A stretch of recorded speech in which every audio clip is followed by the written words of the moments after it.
मेहनत मजदूरी करके एक लड़का होता है जो कि अपने परिवार का पालन पोषण करता है, और एक दिन वो टहलते टहलते एक ऐसी जगह पर पहुंच जाता है जहां पर लड़कियां बहुत अच्छा मेकअप करने के बाद में बहुत शॉर्ट जो कपड़े पहन कर टहलती हैं। और उस गली में जब वो पहुंचता है तो शायद ये लड़कियां ऐसा जो मेकअप करती हैं शायद ग्राहकों को रिझाने के लिए, और उन लड़कियों को देखने के बाद में वो लड़का आकर्षित होता है, और आकर्षित होने के बाद में जो उस मकान के ऊपर जाने के लिए सीढ़ियाँ होती हैं वहाँ पे चढ़कर वो पहुँच जाता है।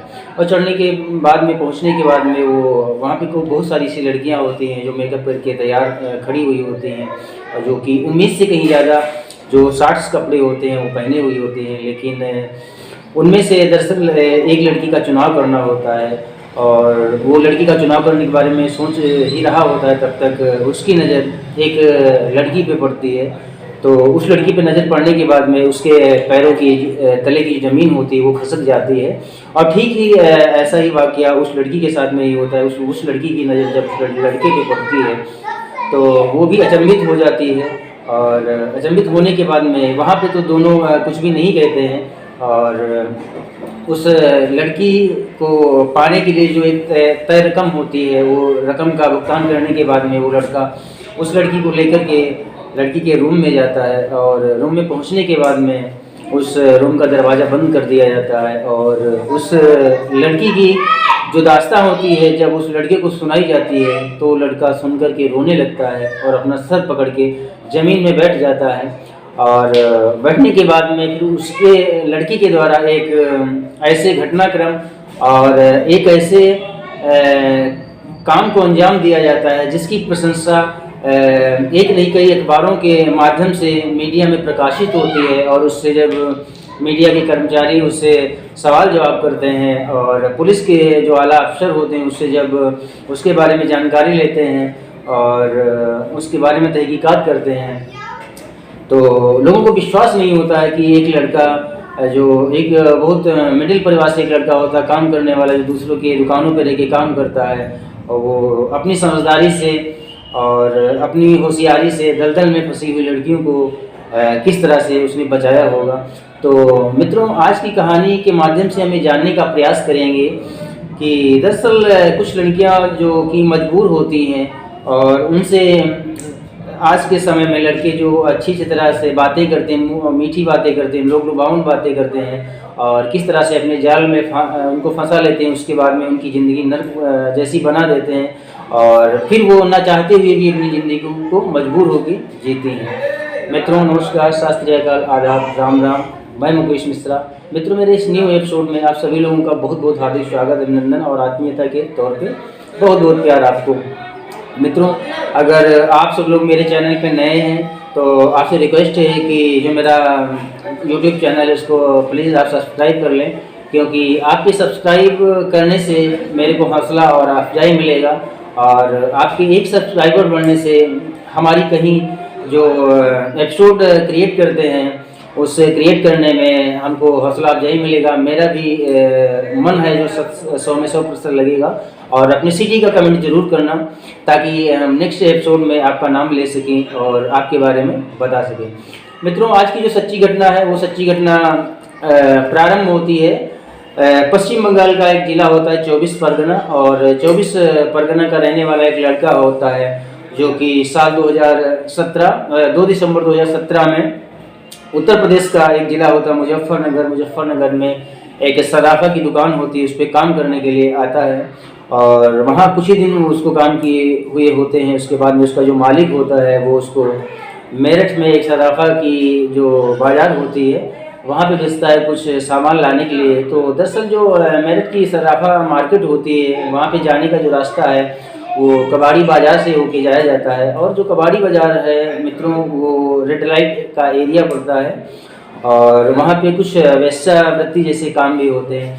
तो ये लड़का सराफा बाज़ार में जाते हुए कबाड़ी बाज़ार से गुजर रहा होता है, तो वो देखता क्या है उस बाज़ार में जो रोड के दोनों तरफ मकान बने होते हैं, उनकी जो एक चारदीवारी होती है, उसके ऊपर जो लड़कियां खड़ी होती हैं वो बहुत कम कपड़े अपने शरीर पे पहने होती हैं और मेकअप काफ़ी किए होती हैं और उस लड़की को अपनी तरफ एक इशारा करके बुलाती हैं और अपनी तरफ आकर्षित करती हैं कि शायद वो हमारी तरफ आकर्षित हो जाएगा और हमारे साथ में शारीरिक संबंध बनाएगा।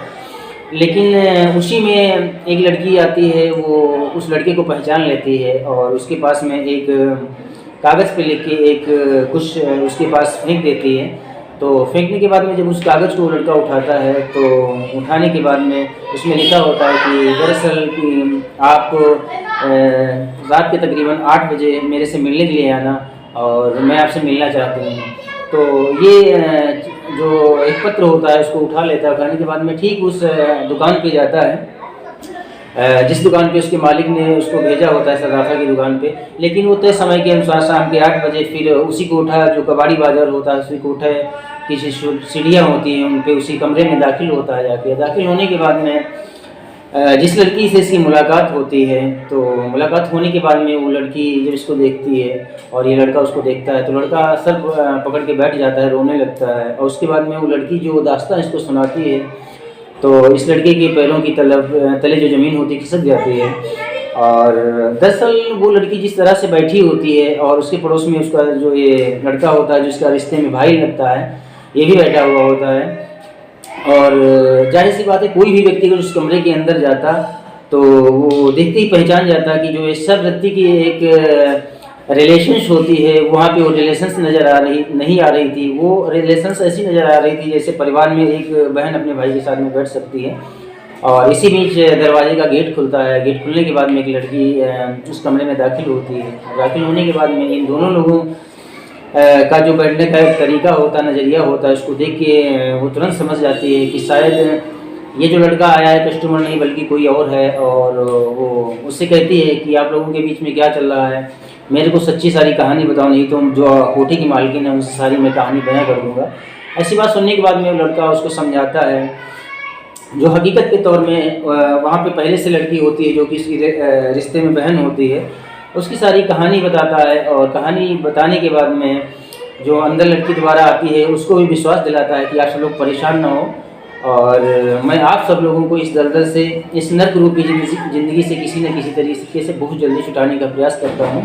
और तकरीबन 1-1.5 घंटे वो लड़का रुकता है। रुकने के बाद में एक साधारण जो कस्टमर होता है, कस्टमर की जो लैंग्वेज होती है उसी तरह अपने वेशभूषा ऊपर से बना करके जीने से नीचे उतर आता है और सीधे उस सर्राफा की दुकान पे जाता है जहाँ पे उसको जो ऑर्डर मुजफ्फरनगर का होता है, वो मेरठ के जो सर्राफा की दुकान होती है वहाँ पे उस मालिक के पास पहुँचता है और उससे सारी इसके साथ में जो घटना घटित हुई होती है और जो कहानी इसको पता चलती है वो बताता है जाके।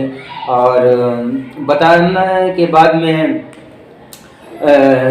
ये जो उसका जो ऑनर होता है वो वहाँ की जो नज़दीकी पुलिस स्टेशन होता है उस पुलिस स्टेशन पे पहुँचते हैं और लिखित रूप में एक तहरीर देते हैं। और उस समय की जो तत्कालीन SHO होती हैं रश्मि चौधरी और DSP संदीप देसवाल, और उस समय उस मेरठ जो शहर होता है उसकी जल्द में ही कमान संभालने वाले जो SSP होती हैं मंजिल सैनी, इनको जब इस बात की सूचना मिलती है, सूचना के बाद में इनके द्वारा एक टीम गठित की जाती है। और टीम गठित करने के बाद में एंटी ह्यूमन ट्रैफिक यूनिट को अलर्ट पे किया जाता है और सारी टीम मिल करके इस रेड लाइट एरिया जो होता है मेरठ का कबाड़ी बाज़ार, वहाँ पे रेड डालती है। रेड डालने के बाद में वहाँ पे तकरीबन 20 से 25 लड़कियाँ पुलिस टीम को प्राप्त होती हैं। उसके बाद में जिन लड़कियों की कहानी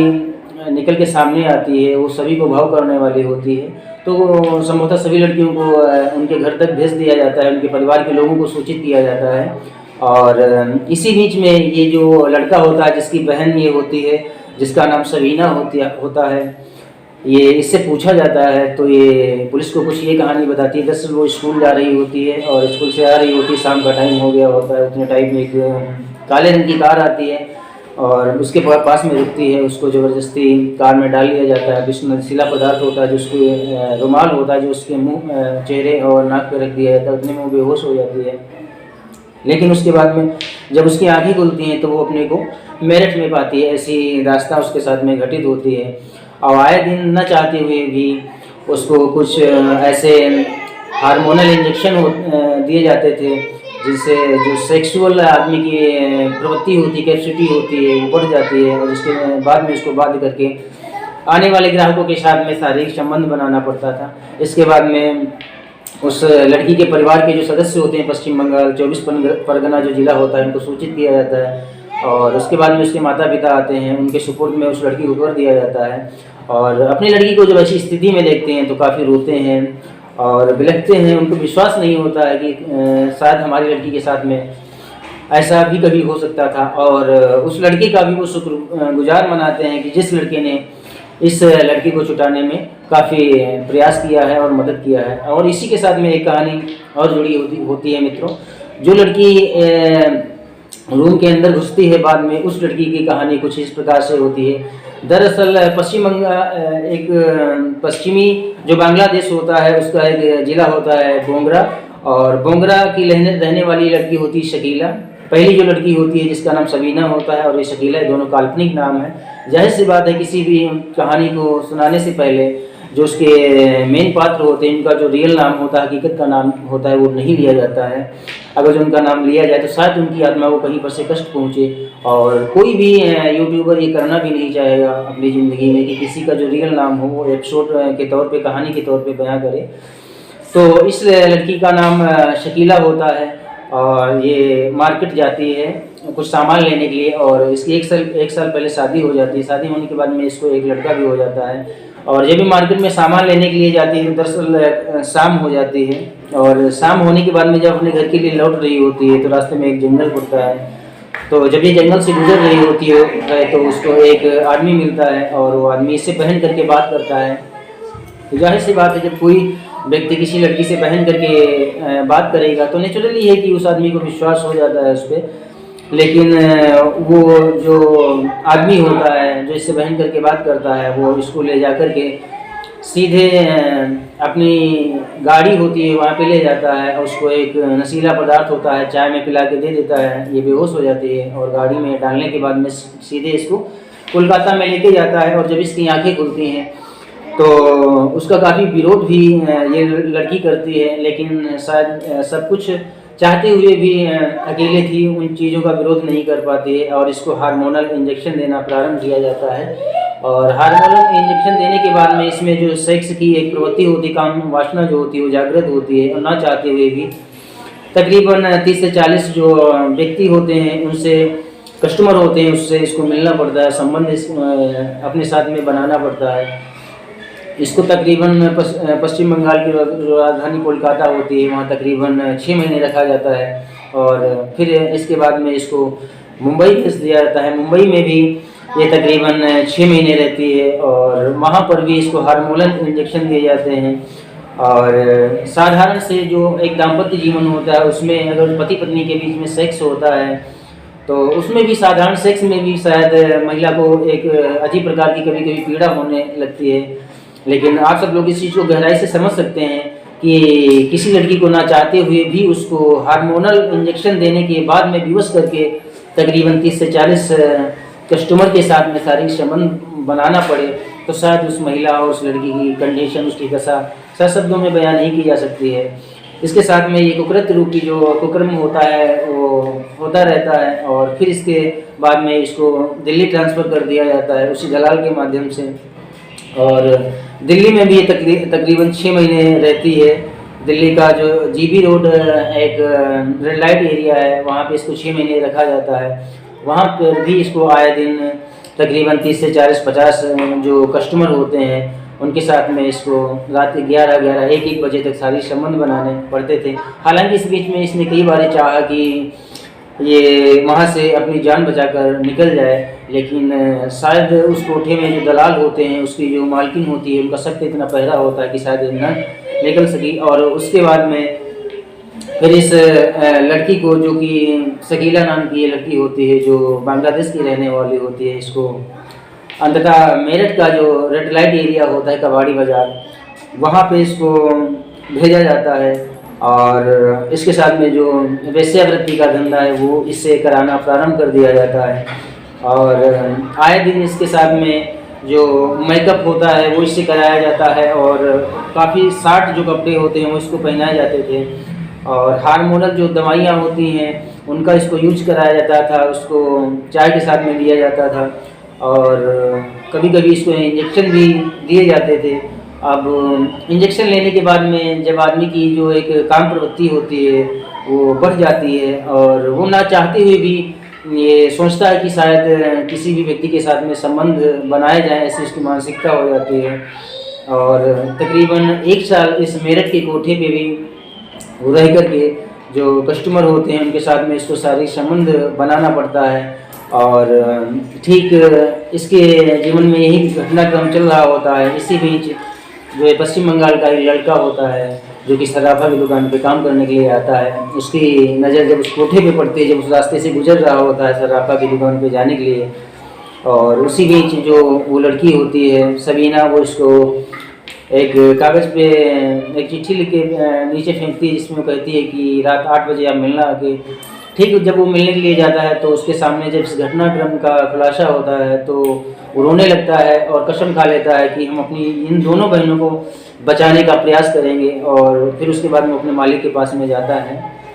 और उसके बाद में जो भी घटनाक्रम होता है मित्रों, उसको मैं कहानी के रूप में आपको सुना चुका हूँ। और लास्ट में मित्रों मैं एक बात आप सभी लोगों से कहना चाहूँगा कि आधुनिकता में जो भी लड़कियाँ हैं, जो भी बहनें हैं, जो भी महिलाएं हैं, वो जब किसी मार्केट में या किसी सुनसान जगह से गुजर रही होती है तो शायद अनजान व्यक्ति जो चिकनी और मीठी बातें करता है, शायद उसकी बातों में उनको फंसना नहीं चाहिए, क्योंकि जो व्यक्ति चेहरे से जैसा दिखता है वैसा होता नहीं है। ये व्यक्तिगत हमारा अपना मानना है।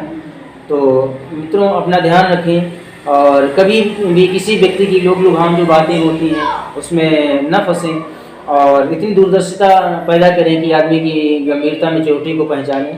मित्रों इस घटनाक्रम और इस वाक़या को आप सभी लोगों को सुनाने का मेरा मकसद ये सब लोग कि आप सब सजग रहें, जागरूक रहें, दूरदर्शी बने, और इस घटनाक्रम इस वाक़या को आप सभी लोगों को सुनाने का मेरा इरादा और मेरा मकसद ये कतई नहीं है कि आपको कष्ट हो, आपको पीड़ा हो, आप दुखी हों। और मित्रों आशा करते हैं कि आप सब लोग स्वस्थ होंगे, मस्त होंगे, और आप अपना ख्याल रखिए। मित्रों इस एपिसोड में इतना ही, मिलते हैं नेक्स्ट एपिसोड में। तब तक के लिए आप सभी लोगों को बहुत बहुत हार्दिक शुभकामनाएं, ढेर सारा प्यार। लव यू मित्रों, जय हिंद, जय भारत।